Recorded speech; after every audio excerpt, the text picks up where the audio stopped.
All right, good evening. Can you hear me okay? Wonderful. I'm really curious how many folks are in in the physical space and and I see the names popped up here. But yeah, oh, vibes. Okay.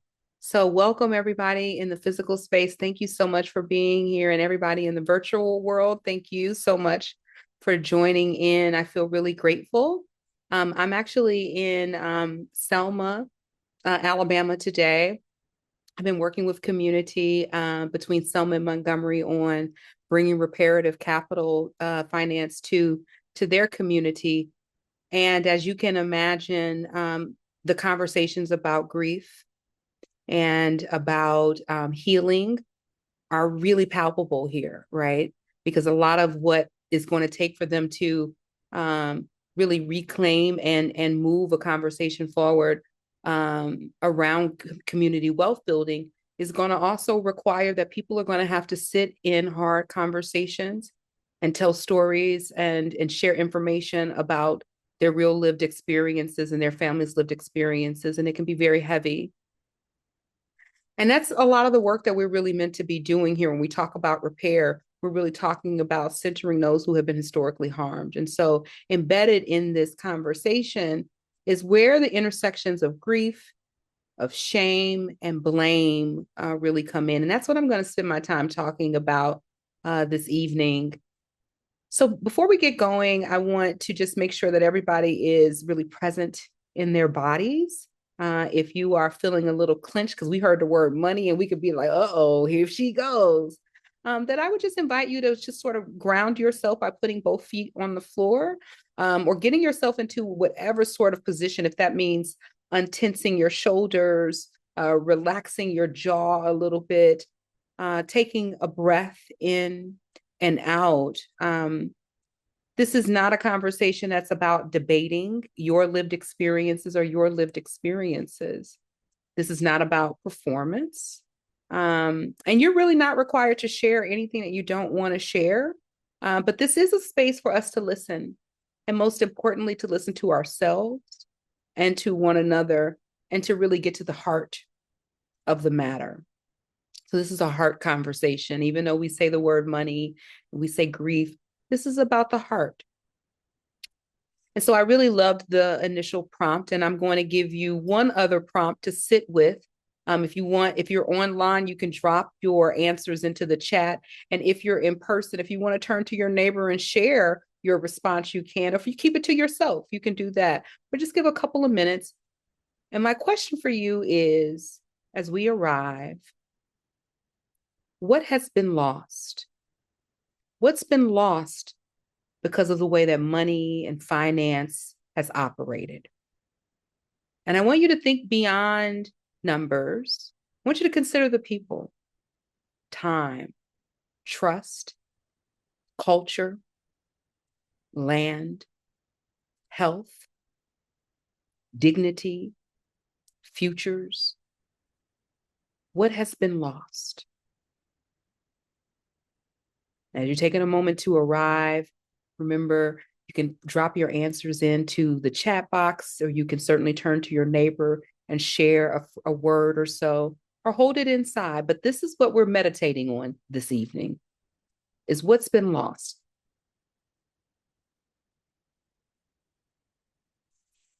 Absolutely. Some of the comments that I'm looking at: rest and restoration.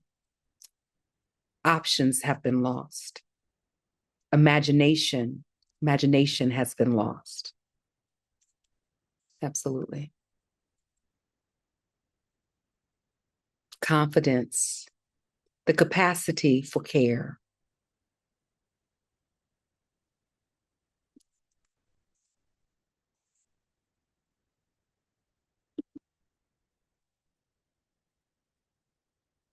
As you're thinking of these things, as you're hearing these things, as you're reflecting on what's been lost by the way of money and finance, take another breath in,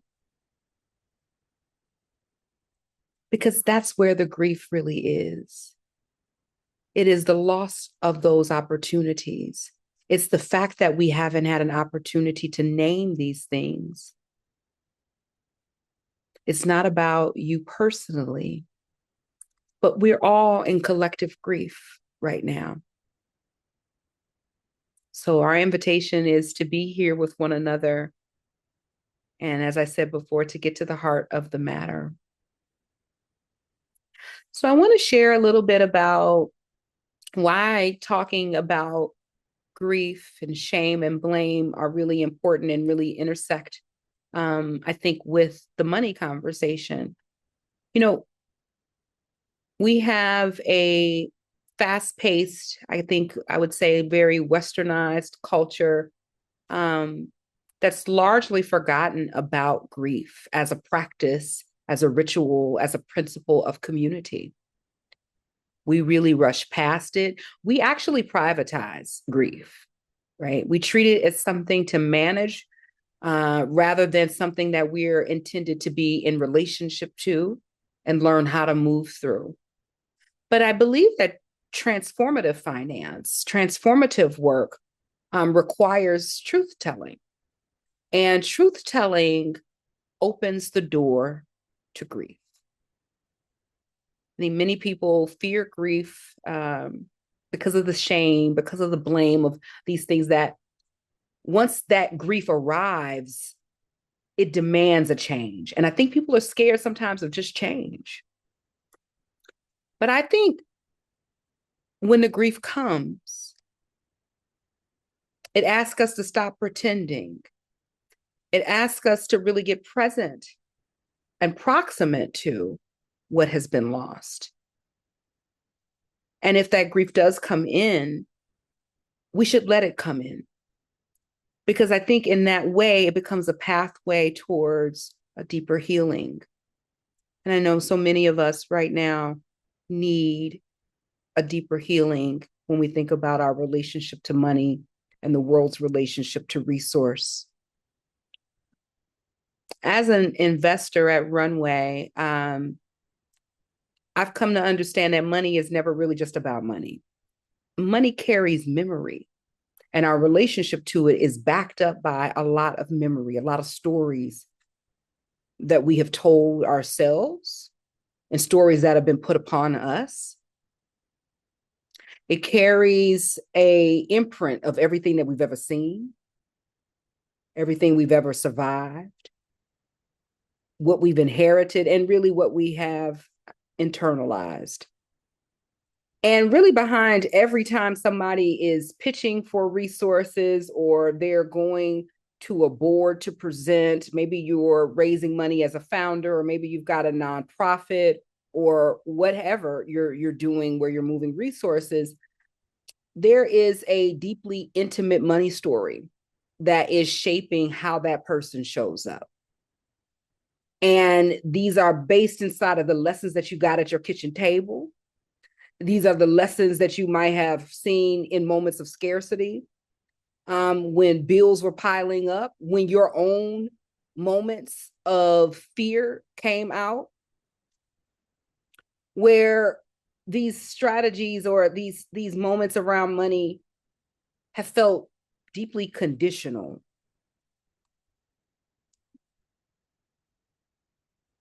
I think I would say that the grief travels with us. And even if you think it's not traveling with you, it's there in the room. It is coloring how you show up right now. It informs whether you think you're worthy, whether you think you're worthy of the capital, of the investment.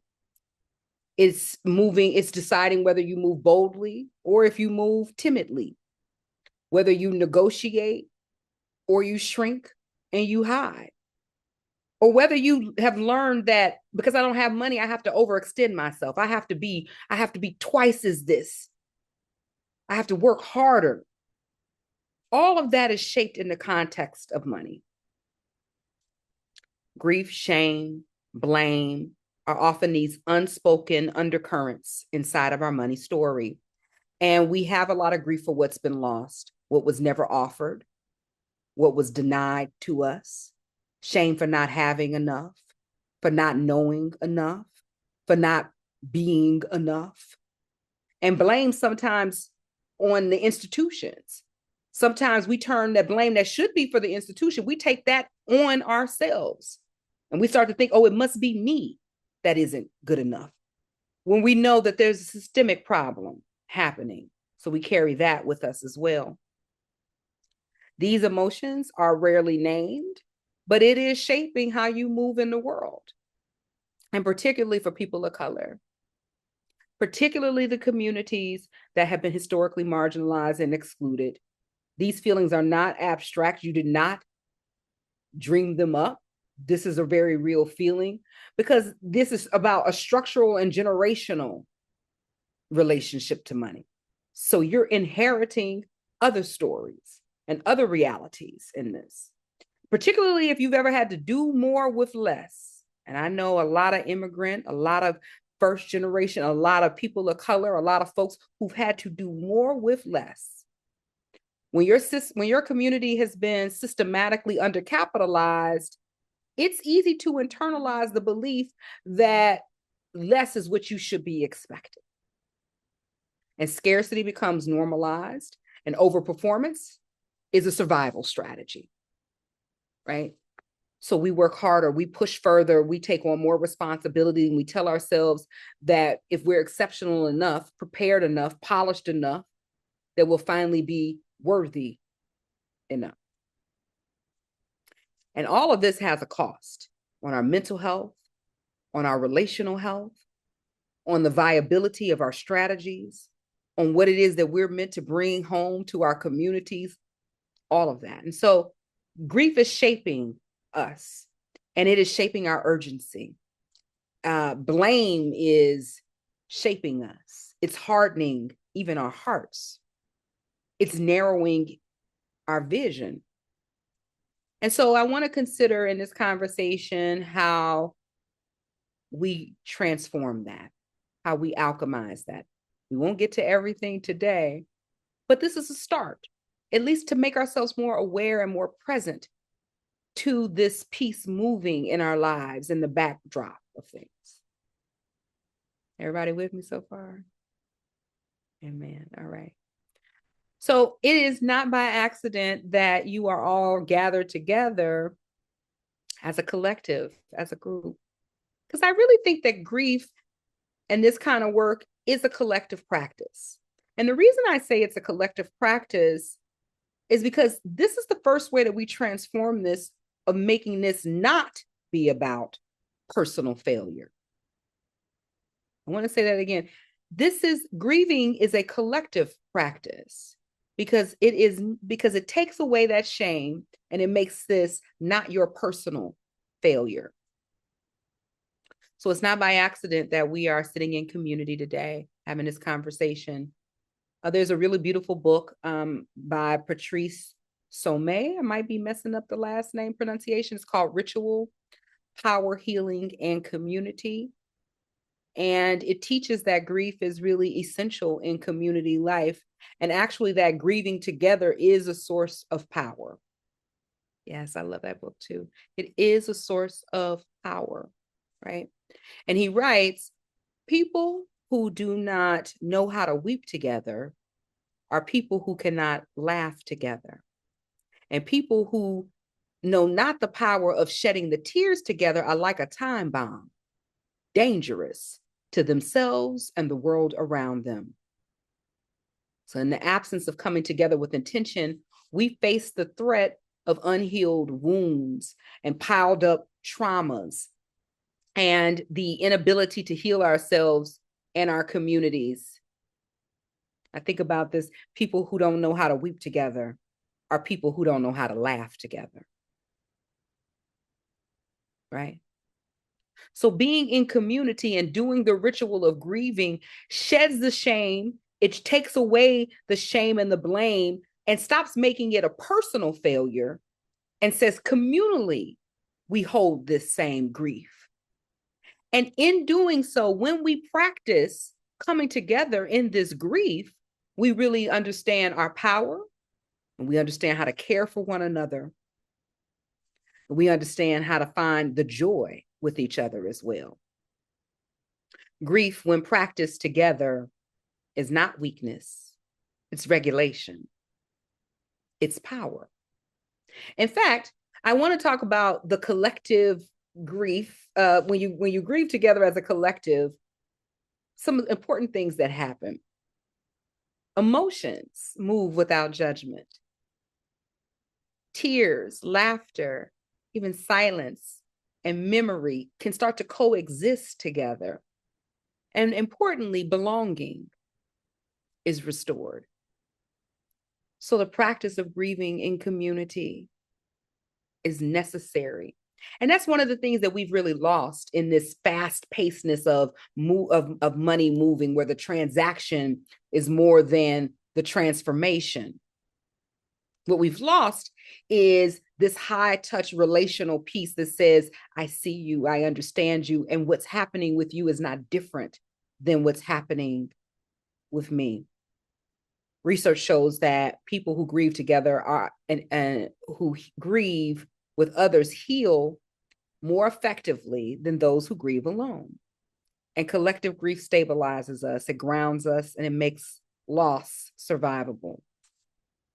And particularly, I would say the rituals that we put in place to grieve, right? If we're going to tell stories, if we're going to sit in silence, if we're going to do art together, all of those things help us to adjust that reality and make a new reality with one another. And I think about the ways where, particularly, at my job with Runway, I'm talking to founders, folks who are raising capital. And we've been told that this is a solo pursuit, that, oh, you're doing this business and yeah, you got customers and you're going to raise this money, but you're going to go it alone. But that going it alone is actually the opposite of what we really need. We need to be together. And the more we're together and we're sharing what intimately is happening with us, the more we can actually transform the system, the more that becomes the antibody to a broken system. I heard somebody say earlier, I'm an artist. I don't really want money around. But the more that we work with it, the more that we can make it become what we want it to be. So the more that we talk about it, the more that we talk about where it is broken down, the more we talk about what's been lost inside of this, the more that we can actually arrive together with a new set of values undergirding that. I talked a little bit about some of the ways that grief shows up with entrepreneurs, but I want to talk about some of the costs that happen. And we've said that folks show up timidly. I've said to you that there are ways that we start to believe that we are that we shouldn't have more. We're not worthy enough. One of the things that I was thinking about, and I was preparing to talk to you today, was about COVID. Because I was so surprised. I don't know if everybody else was this surprised, but I was so surprised that we watched millions of people die. And there was no public grieving. I mean, people just skipped on over. It was like, they did a dance on social media and got on Zoom, and there was no national moment of silence. There was no collective rituals. I haven't seen a COVID lost a monument. There was not a real pause to acknowledge the people who lived and died and what they meant to our community. People said goodbye over cell phones. There were drive-by funerals. But we didn't really have that moment to gather, to really connect, to do a real proper grieving. And when we do that, when we move like that, we are normalizing that disposability is okay. When we normalize those kinds of things, then it's okay for us to also discard you. That is what you're grieving. That's where the heartbreak is.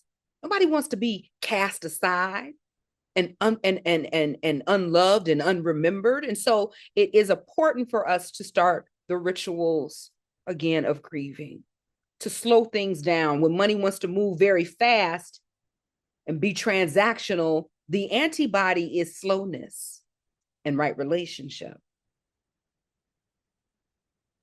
I keep going back to that time in COVID, and I keep thinking, like, how much time would it have taken for us to grieve? How much does a life deserve? Should we take a day out to honor folks?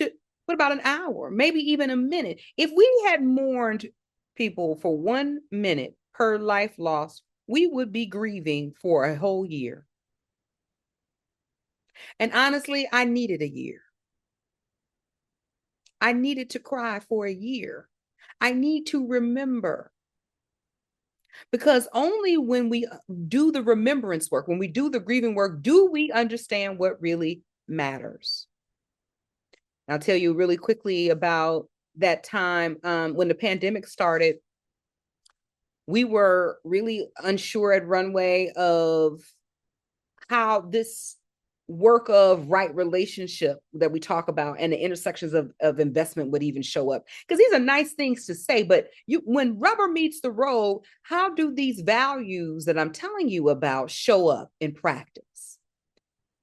What we noticed at that time, Runway has a portfolio of Black companies that have been historically excluded from capital. So we knew that everybody had less than 30 days of quote unquote runway room. And so we ended up doing something that was pretty radical at the time. We decided to give universal basic income payments to Black founders. We made payments of $1,000 a month to every business owner in our portfolio. I think we had about 75 of them every month for 6 months. And we said to ourselves that everybody has to make it. It's not enough for us to be okay if the people who we care about and we believe in and we put capital into, if they don't make it, if we don't all make it, we didn't make it. And I remember when we made this decision, I mean, this is about, this is a lot of money going out, $75,000 every single month going out. No application, no nothing. You don't have to be good enough to get this money. This is just money so that you've got something coming in. And I remember getting on the phone call and bringing our whole portfolio together and talking to them about this. We were all in our grief. Everybody in that moment was scared. What's going to happen to us? Maybe a little bit of shame that I don't have enough money to weather this storm. All the feelings were happening. When we told our community of businesses our decision to do universal basic income, y'all, when I'm telling you, we cried on that phone together. I mean, we cried. Listen, it was that ugly cry. People had to put the camera off. It was like, it's too much. We were going in. And I remember one of the business owners said to us that we had done more for them and their community and families than the federal government had done. And at that time, it was true. This was March. This was April, excuse me, right when the pandemic just begun. And I want you to think about that. We were just a group of Black women investing. But we need those kinds of strategies. We need those kinds of moments. We need that very deliberate strategy around how we heal together, how we step into that grief and process it together. What I like about talking about grief and the shame and the blame is that grief clarifies values. I want to say that again. Grief clarifies your values. It strips away abstraction, right? Because when you grieve, you clearly understand who mattered, and what cannot be replaced. It gets you real clear about what you value, who mattered, and what cannot be replaced. And I think that's the reason why folks don't want you to grieve. I think the reason that you didn't get to grieve in COVID is because they don't want you to know who mattered, and what cannot be replaced. And these questions around value kind of summarize up in that question I asked you, what did we lose? Because value says, what do we refuse to lose again? When we grieve, we can answer that. Now I know what I refuse to lose again. Now I know who matters, what cannot be replaced. And this shows up in finance. Everybody who's working in the finance space and managing and moving money, we are often faced with this question about what is really valuable. Who's valuable? Who should we be centering in our conversation? Should it be the capital holder? Should I be the valuable one? Should it be the money that we have? Is the money more valuable than the people? Is the money more valuable than imagination, than time together? That's at the heart of all investment. So I have to talk about the grief. I have to talk about how your shame and the blame and all these things are showing up. And I've got to get us into a place where we get more comfortable letting some of those things go and understanding what belongs to us and what is man-made and system-made to keep you distracted from knowing what is valuable.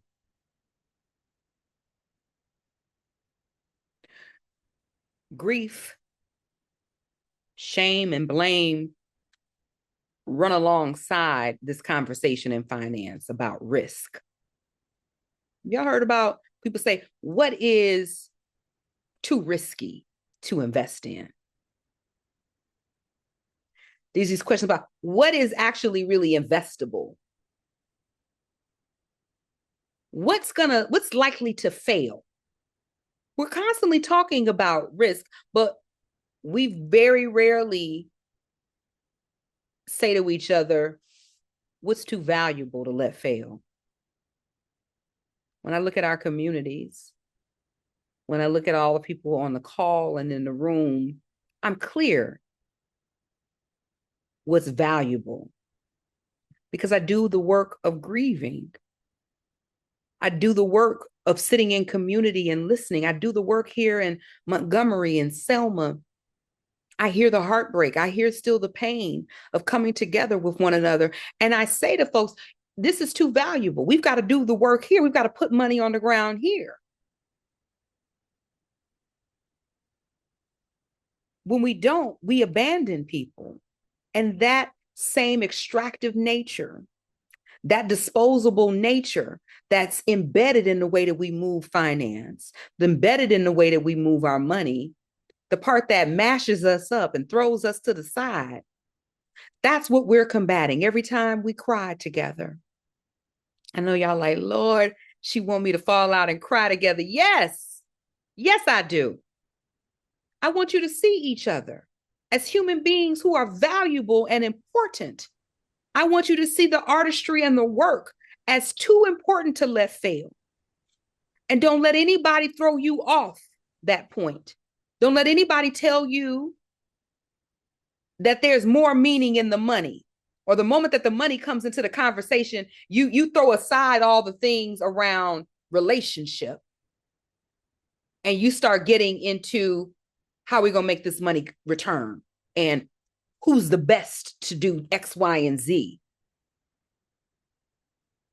We have to still remember what are the things that have to be protected here, and our ability to notice each other and see one another and find meaning and value in one another, even if it doesn't fit the traditional model, is the thing that will save us.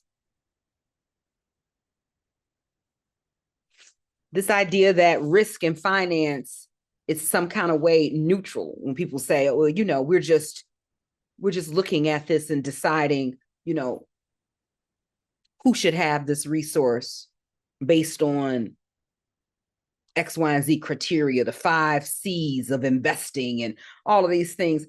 It's not neutral.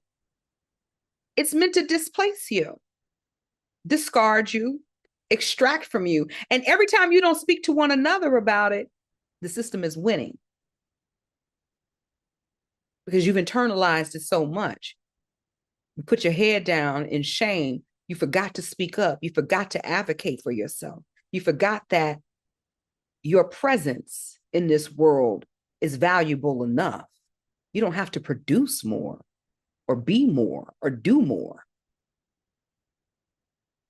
The sooner we recognize that and step into that power, the more we're able to change the systems. So I love reparative finance is a framework that we use at Runway. People have heard about solidarity economy. They've heard about restorative economies and restorative justice, but reparative finance really talks about centering those who have been historically harmed, not centering the capital, not centering the capital holders, not even centering the processes, because people will tell you, oh, but that's not how we do it. And they're more embedded, more interested in keeping their process together than actually understanding the lived experiences of people who need the capital. So grief teaches us what's worth protecting. When we grieve together, we stop pretending that this whole system is some kind of way objective. We stop pretending that capital allocation is free of making judgments and values about us. We allow our grief to inform our underwriting. We allow our grief and our love to define our due diligence. When we center people, communities, and futures that are not allowed to fail, we say the people, the community, and the future cannot fail. But we only know that because we've seen the wrong way of doing it. And we've let that wash over us. And we've made a decision that this is going to have to be something that is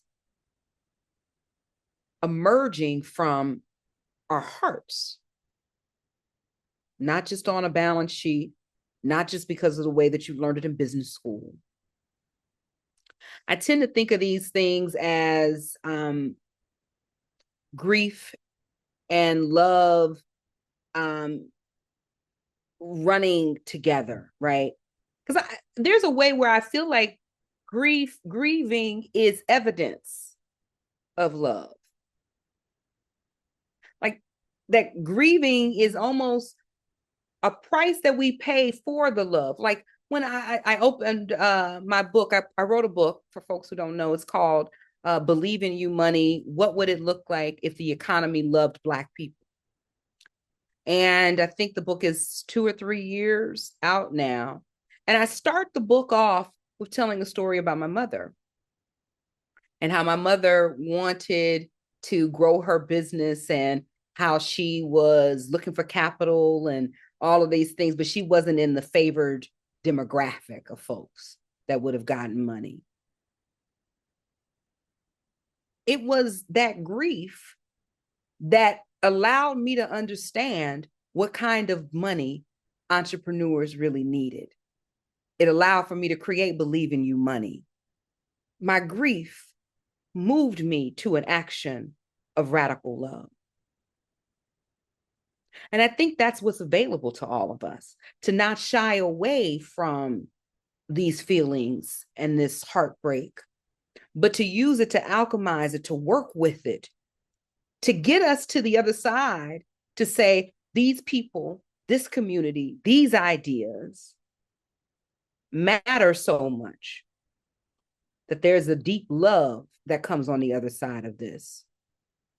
And reparative finance, for me, is love translated into structure. It's about care expressed through capital. And it is responsibility made operational. So I want to sort of wrap myself up here. And I want to give you an invitation to enter into a grieving practice around money. I want you to make time to grieve. I want you to sit with the feelings of what has been lost. I don't want you to normalize this. I don't want you to let this calcify in you. I don't want you to give this dominant narrative one more body to take. I want you to reclaim your time, your energy. I want you to fight for this love. I want you to go through the heartbreak of that feeling of when you did not have enough. when you were scared to say what you needed, when you felt like, you know what, I'm going to just have to work harder. I'm not going to get enough. I want you to confront those feelings and I want you to let it wash over you. I want you to come together. I want you to keep coming together just like this. I want you to hold space for each other. Be intentional about holding space with each other. And I want you to cry about it. I want you to wail. I want you to be so disruptive in your tears that everybody changes direction. I want you to use the power you have to join together, because on the other side of it is joy. On the other side of it is love. It's creativity. It's noticing one another. It's being seen by someone else. Remember, grief is not a weakness. It is your power. So that is the invitation. And just as I started, I think I'll end it with a meditation. I think some people may have heard this one before, but this is a meditation for peace for your heart. And I like to, you can repeat after me. You can just sort of hold it here. You don't have to come off mute or do anything. But I start with, I am aware of this pain. I'm aware of this pain that we hold. I care about this pain. May this pain release. And may I know peace. And as I say that, I offer compassion for all of you, that I am aware of your pain. And I care about your pain. May your pain release. And may each of you know peace. May we all have peace of mind, peace of spirit, peace in our homes, and peace in the world. Thank you so much.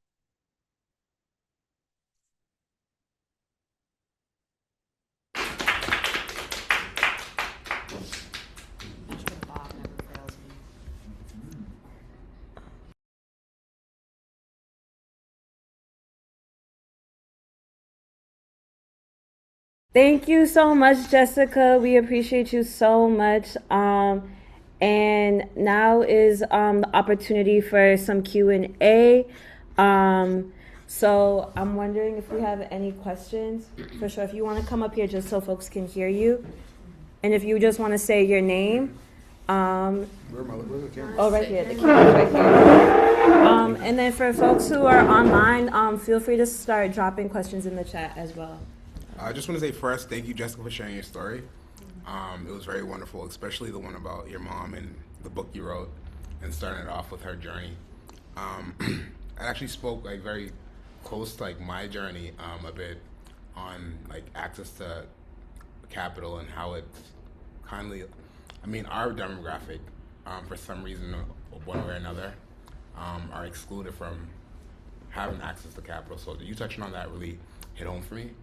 I was wondering if it's possible. Are you ever doing any one-on-ones where you are able to like connect with anyone who understands kind of what you've been through and want to like talk to you about it, and just talk to you about it?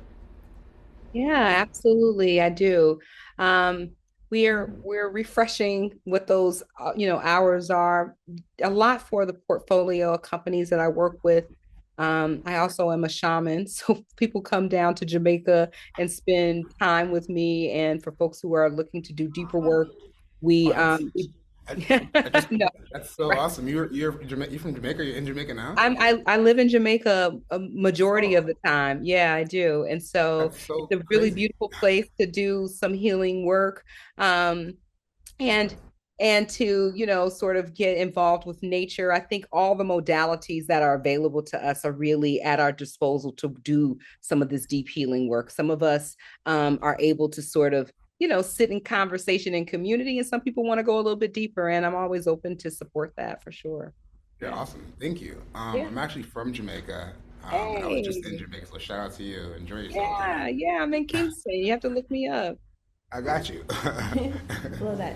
We have one more question in person. Okay. So I don't know if you want to. Unless anyone else. Okay. Hello. Hi. Thank you so much for kind of helping us process and identify.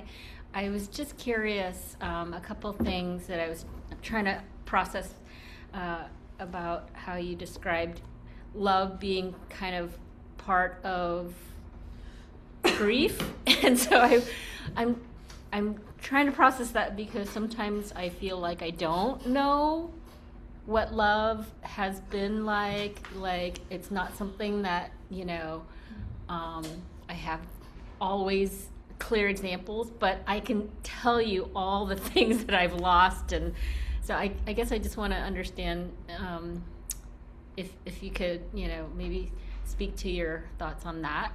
And then the piece about COVID, that hit, and I realized why have we not kind of memorialized so much global loss?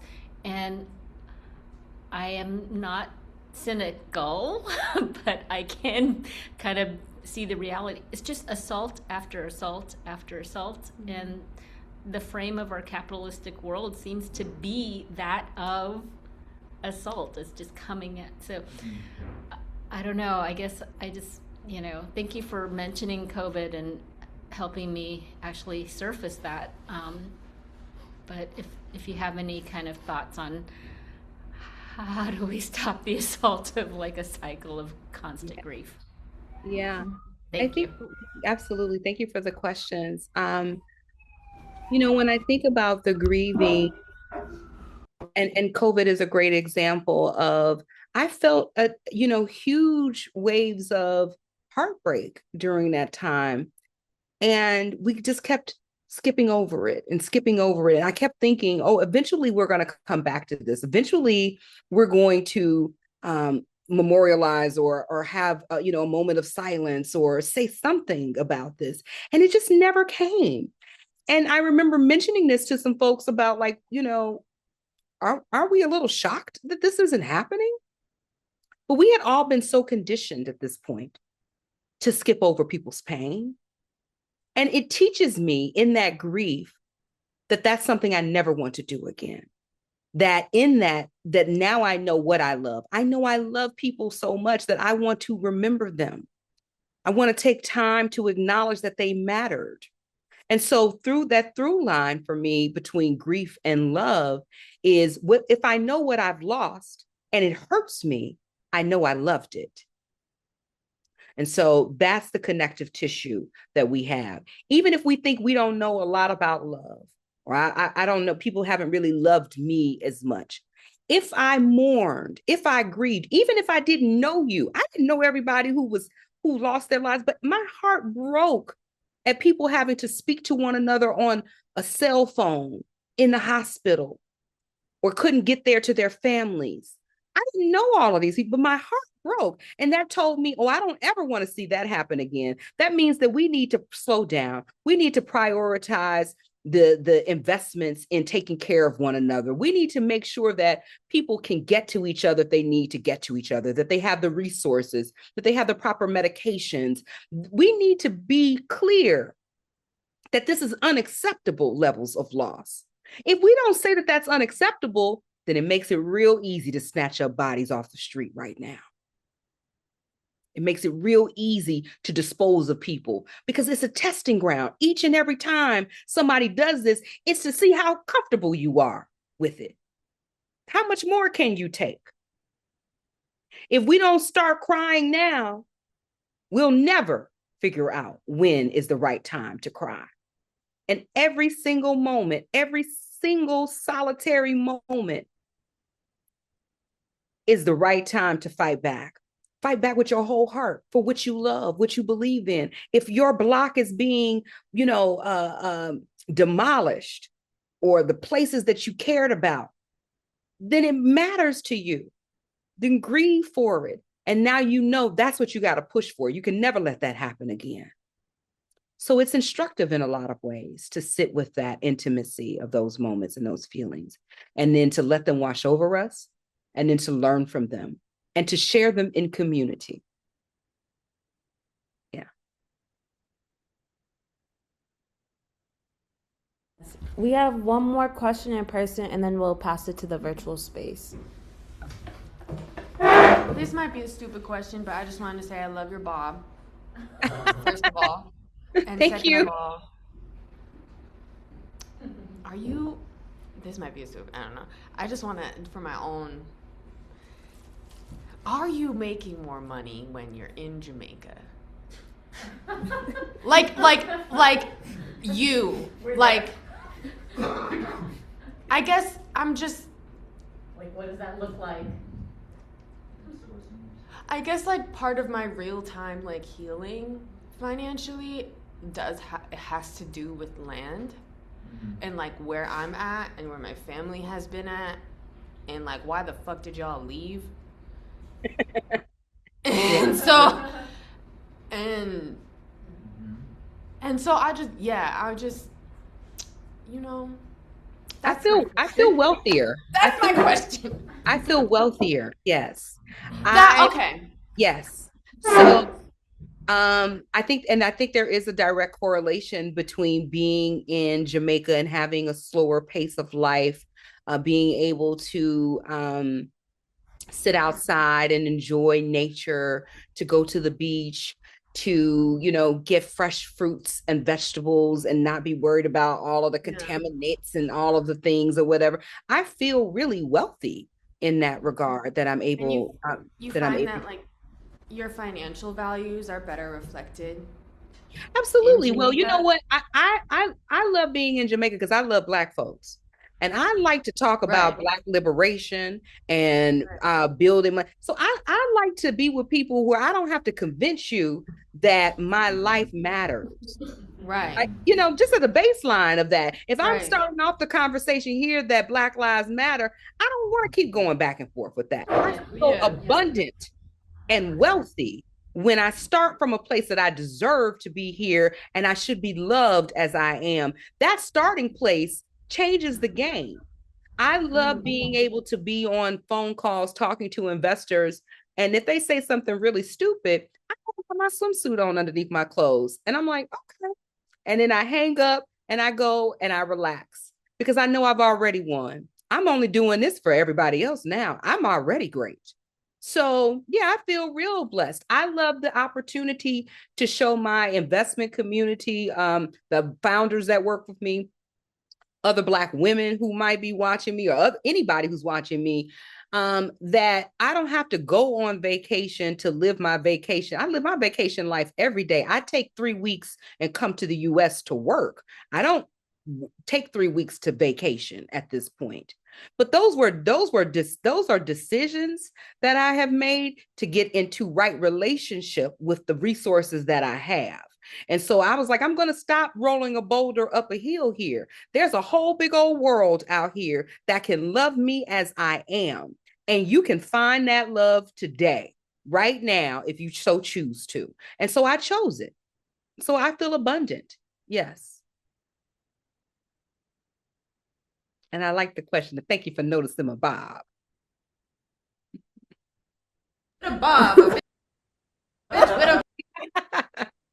Thank you for that, Jessica. I just got a note from Mary that we can pass it over to our virtual room. Selena, do you want to answer, or yeah, do you want to read your question, or I can read it for you? But feel free to get off your mic. Oh, sure. Sorry. Let me get to that question. I can't see it. Oh, here it is.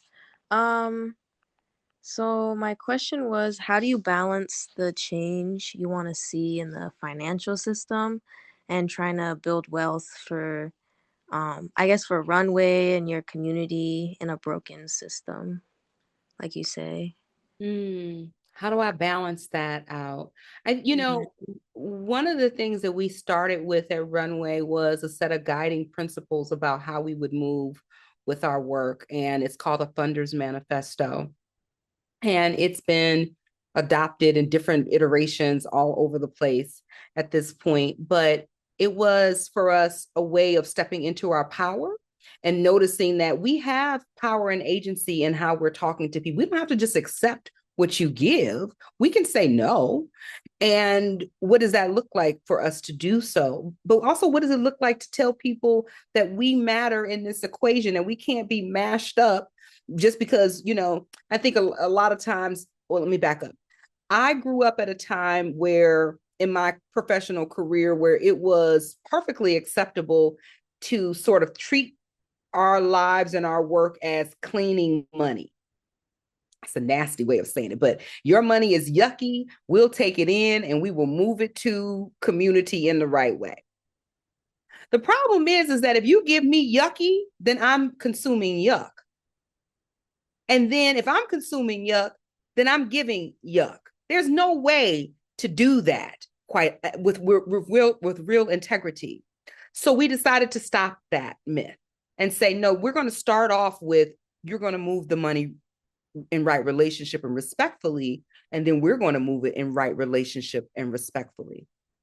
That shows up in so many different things about how we pay our team members, how much time they have off, the freedom to explore, all kinds of different ways that this starts to show up. And in our own way, it doesn't take a lot of people to change a thing. Right now, we're changing hearts and minds. Everybody who's received Believe in You money, they are in some way moved and changed. They become evangelists, if you will, for Runway, and you got to get this kind of money. I've been changed and moved. It inspired me to leave the country. It inspired other team members to go and live other places because we can work remotely. You can take on the life that you want to live. So it gave us freedom. It gave us choices. And that, I think, is the healing part.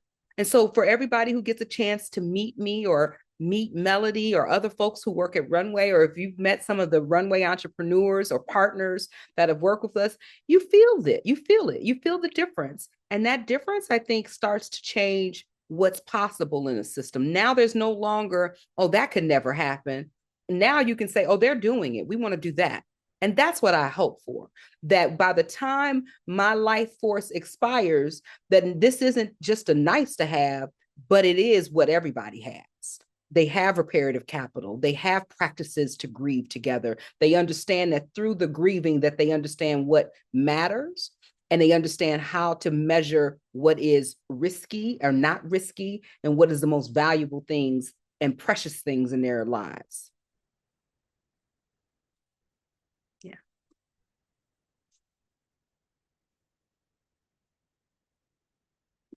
Thank you. Yeah, absolutely. Thank you. Thank you so much. I mean, I want to ask a question, but like, it's definitely better to be respect everyone else that's here. So Okay. I would prefer to maybe set up. Yeah. Yeah, I mean, it's out of respect for everyone here. I don't mind everyone hearing, but I just don't want to. Virtual folks, does anybody virtually have a question before we turn back? Because folks in person are real excited to ask some more. I have a question I can ask. Thank you. Yeah. So much gratitude, Jessica. I think I'm gonna watch this over again later because I think my heart was like hitching a couple of times and I was just kind of like trying to come back to my breath and like come back to the room. But yeah, I just feel like you gave us so much. Especially I'm thinking about artists who are often disposable in this setup in terms of capitalism. And then I think about, yeah, Black artists in particular. And if you're queer and you're trans and you're a Black art, it's just like the list goes on. And so, it just feels like there is no way to move through this without like some kind of deep spiritual practice. And I guess I'm just wondering how you have been able to blend like finance and spirit work, and if you can give us a little bit of that story, because I feel like those things are often so separate. And yet it's like actually we need more of like the threading, like the braiding together. Yeah, it's true. I think the way that we have been taught to practice money is that it isn't about spirit, but it's energy. And I really approach it from a place of really working with energy. And for those of us that are energy healers or workers in that way, creatives are energy workers. Folks who are using their deep imagination, we are able to manifest. When you look at that dollar bill or a coin or whatever it is a physical manifestation of prayers, fears, loves, stresses, strategies. It's energy.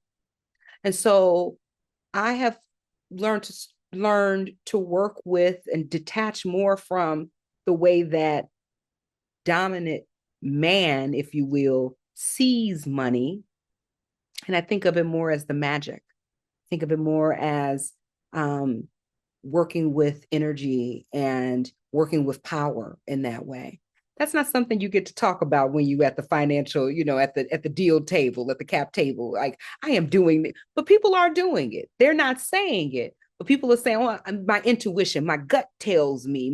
They are using those things, and this is another way where the dominant narrative right, will take you away from your real power, your ancestral power, the energy, the ashe, the thing that was birthed inside of you that tells you the right way and the wrong way to do a thing. I grew up with folks who, my first investors were the people who were at my church. And when I was time for me to go to college, the church moved the basket around and said, "We got young people going away to school." And then the ushers came by and then they pressed that money into my hand. They didn't let you see how much it was, but they just pressed it real hard in. There is a relationship between my prayers and my finances. And I've learned to not let anybody take that away from me. I work with that energy. And I encourage everybody around me to get in your spiritual bag. If your thing is to sit out in nature and let it draw down on you, beautiful. If you like to pray, pray. If you like to sing, sing. If you like to stomp and dance, dance. All of this works. Because the intention when you sync your mind up, when you sync your heart up, when you sync your words up, right? You're creating a spell. You're creating and manifesting. That is what it means to be put in and birthed into this world, is that we have the ability to take something and take nothing and turn it into something. Just by my sheer imagination and life force. And that life force is now termed money. It's your energy. It's your ancestors' energy.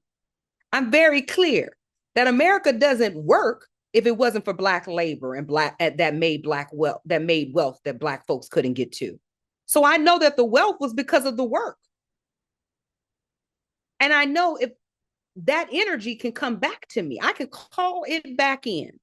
People are still trying to figure out, how does she have $50 million moving around and she's telling everybody that they're going to do it because they love everybody. And 50 million was just a number I decided on. I could say 100 million. Whatever number I'm interested in, we're going to get. Because that is the belief, that is the power, that is the ashe, that's my birthright. That is the energy that is flowing when all of us are together. That's what I practice. That's what's available to us. That's what my ancestors used. That's how they got to freedom. Believing in the unseen, knowing that there's something bigger and higher moving. And then they worked for it, and they fought for it, and they grieved for it. So that's what I do. I also encourage folks to find those practices and those people who are doing those kinds of things. And if you like plant medicine, get into plant medicine too. If you like body work, somatic work, we have a great friend, Gerald, who does the somatics of money, which is also a really lovely course of work. But there are ways to kind of get more proximate and intimate into this, and to not let this be, oh, the money is over here and my life force and energy is over here. And I use that as a proxy for saying spiritual. If you don't practice in that way, life force and energy, that's what you're working with right now.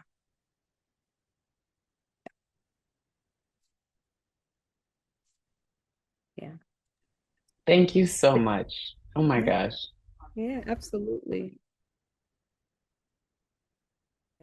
We have time for one more question, and then we'll have to wrap up. If you have any other remaining questions, just please put them in the chat so we can linger in our brains with them. So we. Yeah. Oh.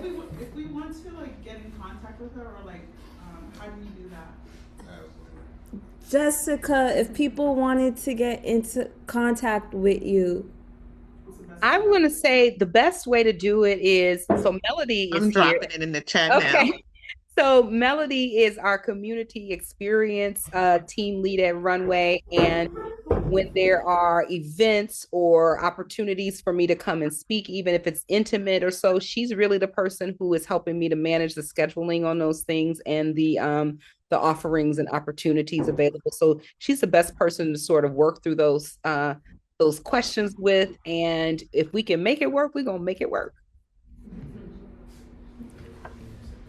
okay. I think my only question, and this is maybe an assumption also that I want to clarify. It sounds like what you've built with Runway has started from an all Black women team.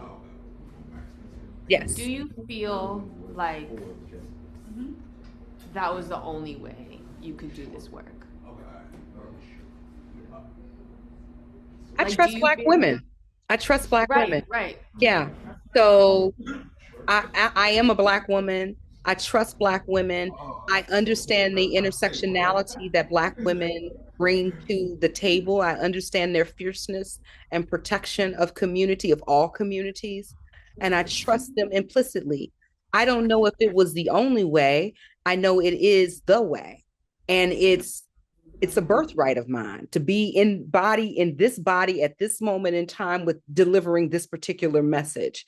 And who came along with me on the journey was a really lovely Indian woman was also in the beginning of this. So there are other people who have been a part of this, but the stewardship and overall management of this has been vested in Black women. And I think it's because Black women have led movements for a very long time. Black women understand very intimately about soul work and family work and what it takes to make a community and a thing stay together. And as I said, I trust them with my whole being in life. And I know all of us have trusted Black women.